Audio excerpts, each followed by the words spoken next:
What is up mga paps and welcome back. For today's video is ituturuan po sa inyo kung paano nga ba masusolusyonan kapag gumawa kayo ng bagong GCash account and hiningian agad kayo ng IMPIN. Ginawa kong video na ito dahil alam ko marami yung namamroblema and nakaka-encounter ng ganitong GCash issue ngayon. But before we continue this tutorial mga paps, kung bago pa lang sa channel, please to subscribe and don't forget to hit the notification bell para like ka pong updated every time mag-upload ako ng mga bagong videos. And without further ado, tara, simulan natin to. Ang una lang po natin gagawin dito mga paps is pupunta tayo sa Chrome or any browser po na available sa ating mga phone. Then dito mga paps, search lang natin yung GCash Help Center.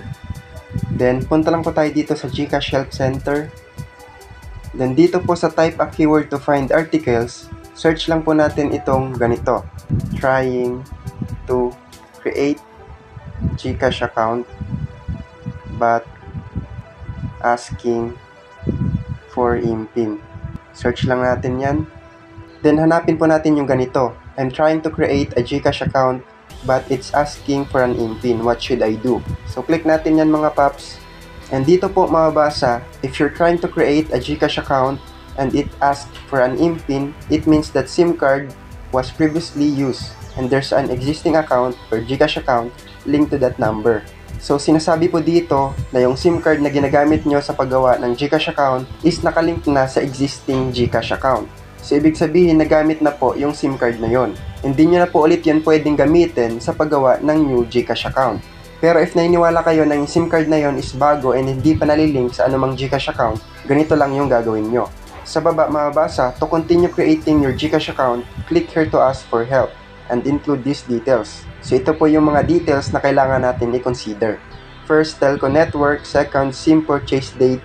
Then, prepaid or postpaid status. Mamimili ka lang kung prepaid ba or postpaid yung ginamit mong service. So, since SIM card naman yung ginagamit natin for creating GCash account, ibig sabihin naka-prepaid status tayo. Sinasabi po dito kapag prepaid subscriber ka, kinakailangan po natin i-attach yung screenshot ng ating phone settings showing our number. Ngayon ang tanong, saan nga ba yan pwedeng ma-attach?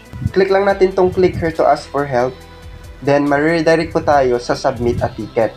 Dito po may kailangan lang tayong fill outan na form. Dito po is ilalagay lang natin yung ating email address na registered sa ating GCash account, pati yung ating GCash registered full name. Then, select the country where you registered your GCash account. Then, after that, ilalagay lang natin yung ating GCash mobile number. Then dito sa your account type, select lang natin dito yung Filipino citizen 18 years old or above with PH SIM. Then dito naman sa telco network, select nyo lang dyan kung ano yung SIM card nyo. Globa, TM-BA, Smart, TNT, Sun Cellular, or dito. So in my case, naka-TM ako.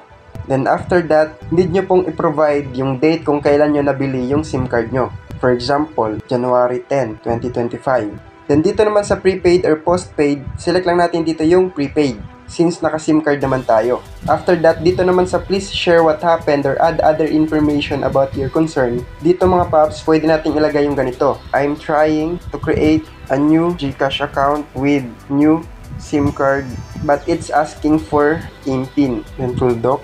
Then I believe that my SIM is a newly registered SIM and not linked to any existing GCash account. Doc, then please help me to fix it. Thank you. Yan mga paps, pwede nyong gayahin yan or pwede kayong gumawa ng sarili nyong message. Ngayon, after nyong malagay yung information na yun mga paps, proceed na tayo dito sa upload a photo or attachment that can help us assist you with your concern. Ngayon, ano nga ba yung photo na yon? Yung photo po na yun is yung screenshot po na nabasa natin kanina, which is kailangan po natin i-screenshot yung ating phone settings showing our number. So, ganito lang po siya.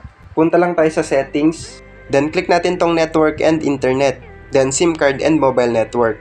Then dito sa baba makikita yung SIM card info and settings. So select lang natin kung ano yung ginamit nating SIM card for creating new GCash account. For example, itong SIM1. Ngayon ito mga paps, screenshot lang natin to.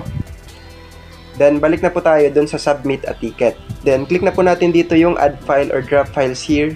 Then media picker. Then upload lang po natin yung in-screenshot natin kanina. After po natin ma-upload, submit lang natin.